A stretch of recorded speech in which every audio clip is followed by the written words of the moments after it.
Let's start talking a little bit about variables here. If we think about, we've been talking about these variables for a couple of days. If we think about those variables, what are they? I have 5 accelerated variables. They'd be A, VI, VF, delta t, and delta, in our case, it was falling down, so instead of delta x, I'm going to call that delta y, okay? Those are my 5 variables. Now, as that ruler fell, let's think about the variables that we know. All right, let's think about the variables that we know as this thing fell and I caught it. Do we know what A is? Acceleration. Remember that on Earth, which is where we are, we do have a constant. It is negative, I'm going to call it negative 9.8 meters per second squared, okay? Some of you guys, we may have been using 10, but this is the actual number. So we'll get a number closer, and you'll find out what your true reaction time is. How about VI? Did I know what the VI was the moment that the ruler was released? Well, it was released. It was dropped, essentially. It wasn't thrown, which means my VI is, of course, going to be 0. Okay? Did I know what the final velocity of the ruler was as it was falling and I caught it? I don't know how fast it was moving. So that's a big fat question mark. Do I know how long it fell for? No, I mean, we want reaction time. That's what we want to figure out. And so we have no idea how long it fell for. It was quick, but I don't really know what that number was. It's what I really, really want to know. Do I know what delta, remember, I got to have 3 of these 5 if I'm going to solve. Do I know what delta y is? I better, because I got to have 3. Well, that's what you measured on the ruler. So what I would do, I did 3 trials, and I expect you guys to do the same.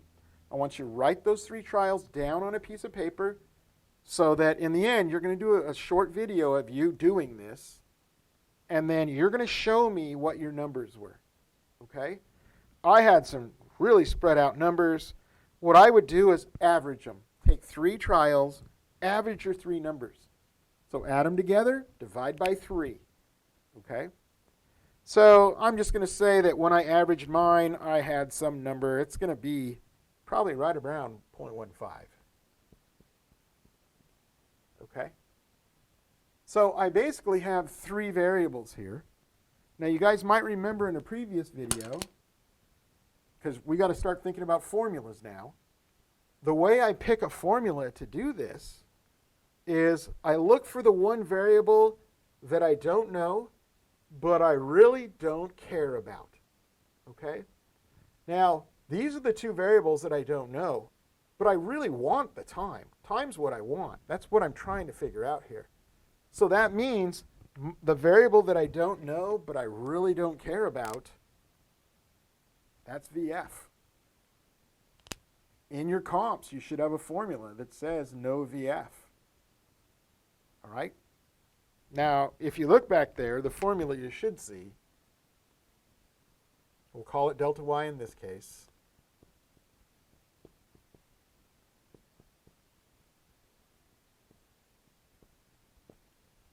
is that one. That's my no VF formula.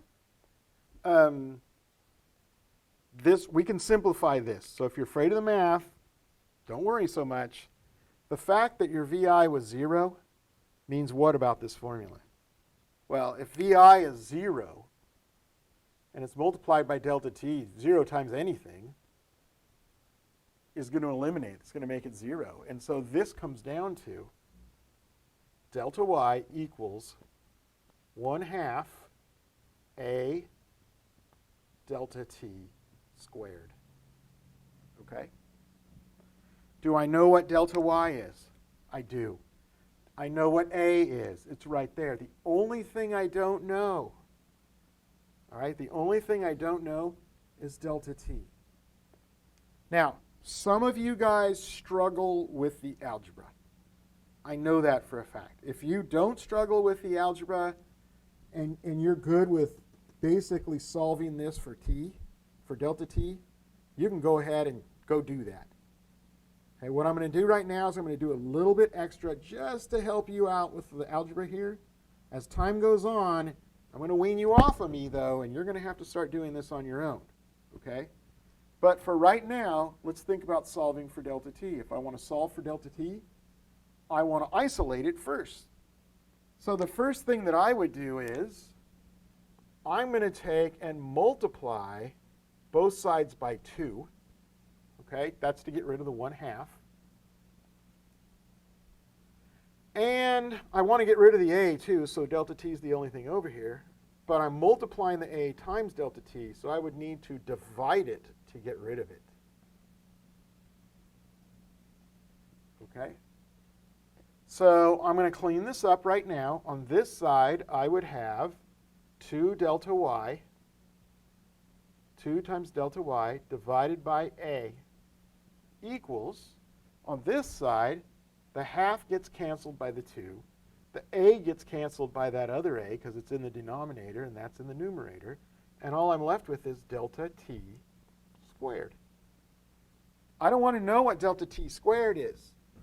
I want to know what delta t is. So the last thing I'll need to do, I'm going to take the square root of both sides. Okay? What that'll give me, I'm going to go ahead and flip-flop these. Here, delta t squared, if I take the square root of that, it's just delta t. Okay? Over on this side then, I'm going to have the square root of 2 times how far it fell, our delta y, divided by the acceleration, which is a. Okay? Do notice this, you guys. I said a was a negative 9.8 because gravity always goes downward. But also, our delta y was also falling downward, so that's negative also. Why would that be important? Well, if I plugged a positive in for delta y and a negative in for a, I'd have a negative square root, that doesn't exist. It's an imaginary number. All right, so this is the formula. You guys that might struggle with the algebra a little bit, that is the formula you want to use to do this. Let's talk about the second activity I would like you guys to do. And I've labeled this Be Isaac Newton. Channel your inner Isaac Newton. Isaac Newton is the one who figured out the way how that gravity worked. And so determining what gravitational acceleration was, this was all on Isaac Newton, and nobody had written these equations. He did it. So we want to see how could we figure out what gravitational acceleration is by experimenting, by testing, not by just trusting me that it's right around 10. Can we prove this out ourselves? So what I've done is I've written up an equation here. This equation is your no VF equation because VF is typically the hardest thing to determine. Measuring VF is really hard unless you have like a radar gun or something. It's very difficult to do in most lab situations. And so an equation like this that doesn't have VF in it, it's used a lot because it's such a pain to measure. So if I think about this equation, if I want to figure out Isaac Newton's gravitational acceleration, I would want to isolate this first. So I want to figure out what is gravity? What is gravitational acceleration? Well, if I do this, I'm going to isolate A. So again, I'm talking about the algebra right now. I would basically take this term and move it over here. That'd be the first thing that I would do. So I'm going to subtract VI delta t to the other side, and I would end up with delta y minus VI delta t. And that's going to equal 1/2 a delta t squared. Now, this should look kind of familiar. In just a minute, at least it will, because I want to think about, well, how can I prove how gravity is pulling something down? Well, I drop it. My experiment's going to be, I drop it. Your experiment's going to be, you drop it. Okay? If you think about it, I'll switch to my keys since my tape just rolled off the table. If I drop my keys, what's the initial velocity? Okay? The moment it leaves my hand, what is its initial velocity? Well, we've been over that. Our initial velocity here is going to be 0. Well, what does that mean about this term if VI is 0? If VI is 0, delta t, and at least in this term, it really doesn't matter. It goes away. And what I end up with is the same formula that we just looked at. Delta y equals 1/2 a delta t squared. Newton's genius wasn't in his ability to do math. Newton's genius was in his ability to visualize situations and apply math to them. This isn't that difficult of an equation, but he is the one who had to figure it out. So what we're doing here then to isolate A, because that's what we want to solve for this time, to calculate gravitational acceleration, the first thing I would do is I would multiply both sides by 2. Again, I want to get rid of the fractions. Fractions make me make mistakes. So I multiply by 2 to get rid of the 1/2. If I want to get rid of this delta t right here, so A is all by itself, because I'm multiplying the delta t squared times A, I would divide both sides by delta t squared. Okay? Just like that. If I clean this whole thing up so it's a little easier for you guys to work with, this cancels that. This cancels that. I'm left with A, which is what I want. What's on this side? I'm also flipping this, you guys. What is over here is 2 times delta y over delta t squared. That right there is an equation that will allow you to essentially be Isaac Newton. So what am I going to have to do? How am I going to get these numbers? I'm kind of working backwards here compared to the reaction time one. I started with getting what the distance was it fell before. Now I need to actually figure out how will I do this. Well, in part, I already talked to you guys about the fact that I have to drop something, because that's what allowed me to say this was 0 and kind of make this easier. So I know I'm going to be dropping it. What am I going to need to measure? Well, if you look at this, all I need is how far it fell. That's what your delta y is. And your delta t is how long did it take. So we're going to need these 2 variables. All right? How are you going to figure out how far it fell? Well, this is easy. I mean, you can use a measuring tape if you have one at home. If you have a yardstick at home, you can just put it against the wall and come it all the way up and then make a mark there and measure a little higher. I will tell you, the higher this is, the less the error is going to matter. There won't be much error here. You can measure very precisely how high up on a wall that you are. So you're going to measure that height. And then you're going to have to time it. Here's where the error is. I would use my stopwatch, your cell phone, right? Use your cell phone. You can have somebody time it for you and count it down, but I would go 1, 2, 3, drop. Start the timer at the same time that you drop it. Now, you're going to have to stop the timer when it hits the ground. That means it's going to be on and off, but the higher you can go, the less error that you're going to have with the time. Another good way to do this is you could, if you use 2 cell phones, you can have one with your timer on, just running, and you videotape that timer that's sitting on the ground running.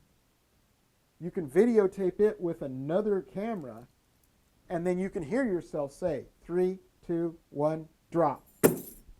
All right? So you'll hear in the video that countdown, and then you record the time when it started, when you do the playback on the video. When you heard drop, start the time, or look at what the timer says, and then when you see it hit the ground in the video, look and see what the timer says at that moment.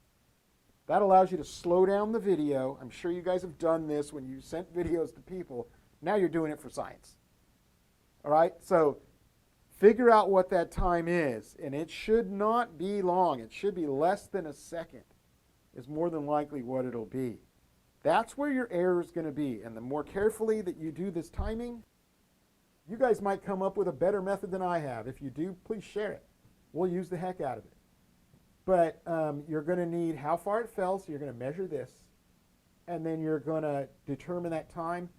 And like I said, if you can manage to get a stopwatch on your cell phone running and catch that image with a second camera so you can see what it's doing when you basically drop it and then when you see it hit the floor, that's going to be the best way to get your times.